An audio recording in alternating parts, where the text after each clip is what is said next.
Hello my dear students, बच्चों आज करने जा रहे इशू ऑफ शेयर्स का एक बहुत अच्छा क्वेश्चन प्रो राटा बेसिस पे। क्वेश्चन बहुत आलीशान है, आप लोग बने रहिए लास्ट तक और स्टेप बाय स्टेप इस क्वेश्चन को सीखिए। इसमें बहुत सारे एडजस्टमेंट होंगे और आपको अच्छे से समझ में आएंगे कि इसमें हुआ क्या है। शुरू करते हैं। वीराज लिमिटेड एक कंपनी है जिसने 1 लाख शेयर्स के लिए जनरल पब्लिक को इन्वाइट किया है, जिसकी फेस वैल्यू 10 रुपए और 5 रुपए प्रीमियम रखी गई। पेबल अमाउंट इस तरीके से हुआ कि 1 लाख शेयर 5 रुपए फेस वैल्यू आया एप्लीकेशन और अलॉटमेंट पे और 3 रुपए प्रीमियम। अब समझिएगा कि 10 रुपए में से 5 रुपए फेस वैल्यू और 3 रुपए प्रीमियम, 5 रुपए में से 3 रुपए प्रीमियम। अब क्या हुआ, टोटल अमाउंट कितना हो गया, 8 रुपए, जो एप्लीकेशन और अलॉटमेंट पे रिसीव हुआ। अब इसके बाद क्या हुआ कि ये कहा गया कि balance including premium on first and final call. अब बैलेंस क्या बचा बेटा, 15 में से 8 गया तो 7 रुपए बचा, तो यहाँ पे 7 रुपए जो है वो हमारा फर्स्ट और फाइनल कॉल पे रिसीव हुआ। अब लेकिन क्या बात हुई कि 5 रुपए फेस वैल्यू का यहाँ आ चुका था, तो अब रिमेनिंग 5 बचा, 5 रुपए फेस वैल्यू का ये हो गया और 2 रुपए प्रीमियम का, इसमें से क्योंकि 3 पहले जा चुका था तो 2 रुपए प्रीमियम का अब यहाँ बचा। तो अब हमारे पास क्या हुआ, 8 और 7 15, जो कि हमारा यहाँ पे 15 रुपए हमने इन्वाइट किया था कि भाई जनरल पब्लिक को क्या 15 रुपए पे एक शेयर निकाल रहे हैं विद प्रीमियम।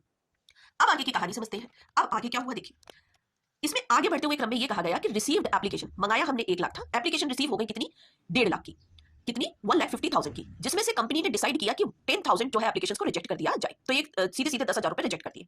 अब कंपनी ने ये डिसीजन लिया कि हम 1,40,000 जो एप्लीकेशन रिसीव हुई है उनको एक्सेप्ट करते हैं, उन्हीं को शेयर्स जो है वो हम अलॉट करेंगे। चलिए अब इसके आगे जो है क्या बोला है, अब आगे की कहानी सुनिए। आगे क्या हुआ, प्रो राटा अलॉटमेंट जो है वो तैयार किया गया 1,40,000 एप्लीकेशंस पे। तो हुआ क्या कि कंपनी ने इसको 2 कैटेगरी में डाल दिया। उन्होंने कहा कि 80,000, पहले 80,000 एप्लीकेंट्स को हम 60,000 शेयर्स अलॉट करेंगे और दूसरे 60,000 एप्लीकेंट्स को हम 40,000 शेयर्स अलॉट करेंगे। तो अब देखिए ये प्रोराटा पर बन गया, मतलब कि हमारे एप्लीकेंट्स जो है वो 1,40,000 है टोटल, जिन्हें हम कितना शेयर अलॉट कर रहे हैं, 1 लाख शेयर अलॉट कर रहे हैं। मतलब कि हम 1,40,000 लोगों को, एप्लीकेंट्स को 1 लाख शेयर देकर संतुष्ट करना चाहते हैं। अब हुआ क्या कि कुछ कंडीशंस आगे बढ़ी, तो ये देखने के लिए मिला कि पी कोई एक ऐसा शेयर होल्डर है जिसने, जो कि इस कैटेगरी में आता है, पहली वाली कैटेगरी में, जिसने 300 शेयर्स, जिसको 300 शेयर्स अलॉट किए गए, लेकिन उस बंदे ने जो है वो फाइनल कॉल, जो फाइनल कॉल, फर्स्ट और फाइनल कॉल क्या थी, ये अमाउंट उसने पे नहीं कर पाई, फेल्ड टू पे फर्स्ट कॉल। अब क्यू एक ऐसा बंदा है, ये रहा क्यू एक ऐसा बंदा है जिसने, जो सेकंड कैटेगरी से बिलोंग करता है, इस कैटेगरी से बिलोंग करता है, और इसने, इसको 200 शेयर्स अलॉट किए गए, इसने भी ये वाला अमाउंट पे नहीं कर पाया, मतलब फर्स्ट और फाइनल कॉल अमाउंट पे नहीं कर पाया। अब क्या हुआ, कंपनी ने डिसीजन ये ले लिया कि पी और क्यू के शेयर्स को फॉरफीट कर दिया जाएगा और फिर रीइशू किया जाएगा 12 रुपए से। अब फॉरफीट भी किया जाएगा, कंपनी फॉरफीट कर लेगी, फॉरफीट करके ही रीइशू कर सकती है। तो फॉरफीट मतलब क्या होता है, जब्त कर लेगी। तो बच्चों अब हम लोग करने जा रहे हैं इसकी क्या, पहली एंट्री। और पहली एंट्री में क्या बोला है कि शेयर एप्लीकेशन और अलॉटमेंट जो है वो किस रूप में किया गया, कितना सिक्योरिटी प्रीमियम आया और कितना कॉल्स इन एडवांस आया। चलिए देखते हैं। सबसे पहले हमारे 1 लाख शेयर्स 5 रुपए के हिसाब से, 1 लाख शेयर्स जो है वो 5 रुपए के हिसाब से हमने शेयर कैपिटल में ट्रांसफर कर दिया। क्यों, क्योंकि हमने यहाँ पर देखिए, हमने यहाँ पर क्या किया था, 1 लाख शेयर 5 रुपए की फेस वैल्यू जो है वो शेयर और अलॉटमेंट पे प्राप्त कर ली थी। ठीक है, तो इसको अब हम क्या करेंगे, यहाँ पे शेयर कैपिटल में इसी 5 रुपए को हम ट्रांसफर करेंगे, 5 लाख रुपए हो गए।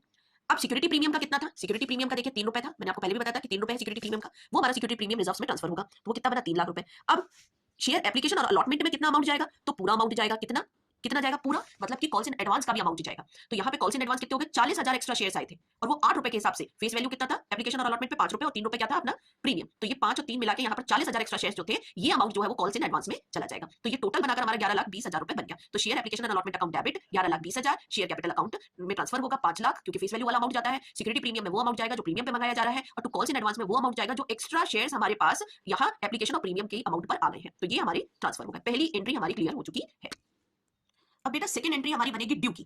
ड्यू किस चीज का बनेगा, फर्स्ट और फाइनल कॉल 1 लाख शेयर पे। ठीक है, तो देखिए बेटा मैंने आपको यहाँ पे बताया था फर्स्ट और फाइनल कॉल। देखिए फर्स्ट और फाइनल कॉल कितने रुपए से था, 7 रुपए से, रिमेनिंग 5 रुपए फेस वैल्यू का और रिमेनिंग 2 रुपीज प्रीमियम का, तो 7 टोटल हो गया। 1 लाख शेयर हमारे जो है वो इशू हो रहे थे, तो टोटल हमारा 1 × 7 मतलब यहाँ पे 7 लाख रुपीज की बात होगी। चलो भाई देख लेते हैं। तो share first and final call account debit 1 lakh × 7, तो ये हो जाएगा 7 लाख। शेयर कैपिटल में ट्रांसफर बेटा हम लोग एक्जैक्ट फेस वैल्यू वाला अमाउंट करते हैं, तो यहाँ पे शेयर कैपिटल जो है वो फेस वैल्यू, लेकिन ये ड्यू की है entry to security premium reserves account, ये भी ड्यू में ही रहेगा अभी। तो ये कितना है हमारा 1 लाख × 2 मतलब 2 लाख रुपए।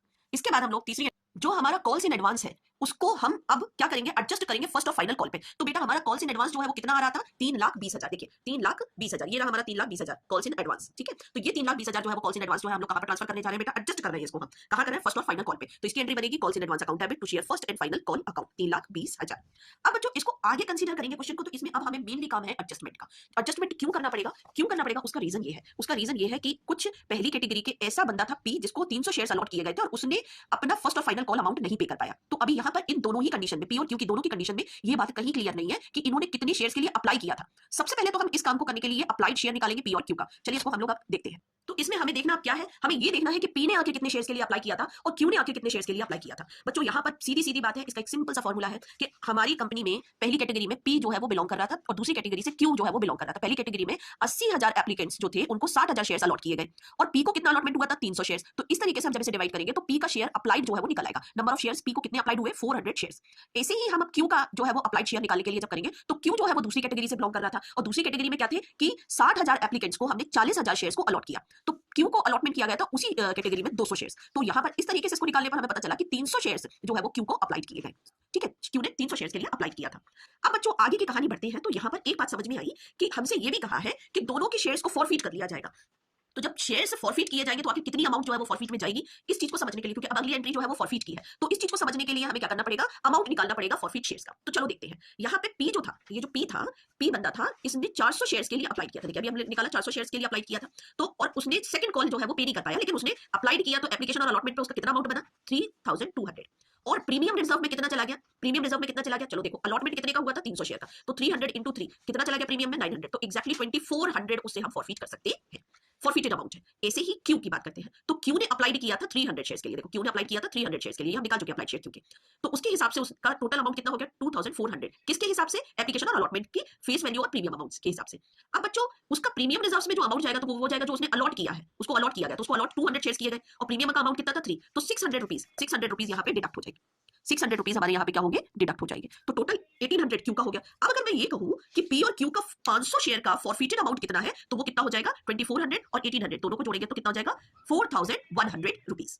तो देखते हैं अब हम लोग एक ऐसी एंट्री जिसमें हम 500 शेयर्स का फॉरफीटेड अमाउंट जो है वो दिखाएंगे, कंपाउंड एंट्री बनेगी बच्चों। तो चलिए देख लेते हैं। सबसे पहले share application, share capital account में 500 इंटू 10 करेंगे और ये हमारे 500 शेयर्स जाएंगे, क्योंकि रीइशू हो रहा था 12 रुपए के हिसाब से।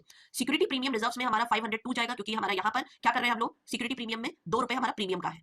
फॉरफीटेड शेयर्स में हमारा कितना अमाउंट जा रहा है बच्चों, यहाँ पर फॉरफीटेड शेयर्स में हमारा अमाउंट जा रहा है 4100। अभी अभी जस्ट हम लोगों ने इस चीज को निकाला कि हमारा पी और क्यू का फॉरफीटेड अमाउंट जो है वो 4100 रुपीज हम लोग यहाँ पर डालेंगे। अब बच्चों 2 शेयर फर्स्ट और फाइनल कॉल में हमारा कितना अमाउंट लिखा जाएगा वो हम कैसे जानेंगे, तो वो है हमारा 1900। ये 1900 आखिर कैसे आया समझिएगा। यहाँ पर एक छोटी सी चीज हमें समझनी पड़ेगी। देखिए पी और Q applied application and allotment surplus money, देखो 500 शेयर का एडजस्टमेंट कर रहे हैं, 200 शेयर जो थे 8 रुपए के हिसाब से, तो इनका 1600 रुपए जो है वो क्या हो गया, सरप्लस मनी आया। सरप्लस मनी कितना आया, 1600 रुपए, क्योंकि हम लोग जो है वो क्या कर रहे हैं, 500 शेयर का जो है वो फॉरफीचर कर रहे हैं। ठीक है बच्चों, और उसको ही हम रीइशू कर रहे हैं। तो यहाँ पर अब बचे कितने, 700 शेयर थे टोटल, ठीक है, और 200 बचे, तो 200 का सरप्लस अमाउंट हो गया, तो वो कितना है 1600। 4100 में से अगर हम 1600 निकालते, देखिए 4100 में से ये हमने 4100 फॉरफीट कर दिए थे, 4100 में से यही 1600 अगर हम निकाले तो 1900 हमारा रिमेनिंग अमाउंट बचा। ये शेयर फर्स्ट और फाइनल कॉल में दिखाया जाएगा। तो हमने यहाँ पर क्या किया, ये एंट्री हमारी कंपाउंड एंट्री बनी, being forfeiture of 300 shares of P and 200 shares of Q for non payment of call money. Call money कितनी थी, 7 रुपीज। ठीक है, कॉल मनी कितनी थी, 7 रुपीज। कॉल मनी उन्हें नहीं दी, तो उसकी वजह से हमें क्या करना पड़ा, शेयर्स को फॉरफीट करना पड़ा। एक लास्ट हमारी अब जो है वो एंट्री बची, जिसमें हम क्या करेंगे, शेयर्स की जो फॉरफीटेड जो अमाउंट है उसे अब हम कैपिटल रिजर्व में ट्रांसफर करेंगे। तो हमारी लास्ट एंट्री, क्योंकि हमने अब क्या कर लिया, फॉरफीटेड अमाउंट हमारी 4100 रुपीज आ चुकी है, इसी को अब हम शेयर कैपिटल रिजर्व में ट्रांसफर कर देते हैं। तो इसकी एंट्री बनेगी forfeited shares account debit to capital reserve, कितना 4100।